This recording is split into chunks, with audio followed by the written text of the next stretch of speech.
गणपती बाप्पा फक्त विघ्नहर्ताच नाहीयेत, तर एक मोठे जीवन शिक्षक आहेत. त्यांचं रूप आपण जर आत्मसात केलं, तर आपल्याला त्यातून जीवनाचे अनेक मोठे धडे मिळतात. गणपती बाप्पांचं मोठं डोकं आपल्याला सांगतं, की मोठा विचार करा, पण शांत राहा. The magic of thinking big हेच आपण शिकतो की नाही? त्यांचे मोठे कान आपल्याला सांगतात, की आपले लिसनिंग स्किल्स वाढवा.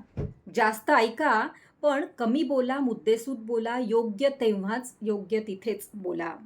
गणपती बाप्पांचे छोटे डोळे आपल्याला सांगतात, की नजर आपली तीक्ष्ण पाहिजे, फोकस पाहिजे, प्रेझेंट टेन्समध्येच आपण आपलं जीवन जगलं पाहिजे. त्यांच्या हातात मोदक आहे. मोदकाची गोडी सगळ्यांनाच आवडते. मोदक आपल्याला सांगतात, की जीवनातल्या प्रत्येक गोष्टीला, प्रत्येक क्षणाला आनंदाने जग, त्याच्यातला मोद घे. त्यांचं मोठं पोट आपल्याला सांगतं, की आपल्या पोटामध्ये सगळ्या गोष्टींचं, आपल्या अनुभवांचं योग्य पद्धतीने पचन कर. मनात कुठल्याही गोष्टी साठवून ठेवू नको. योग्य वेळेला या गोष्टींचा निचरा झालाच पाहिजे.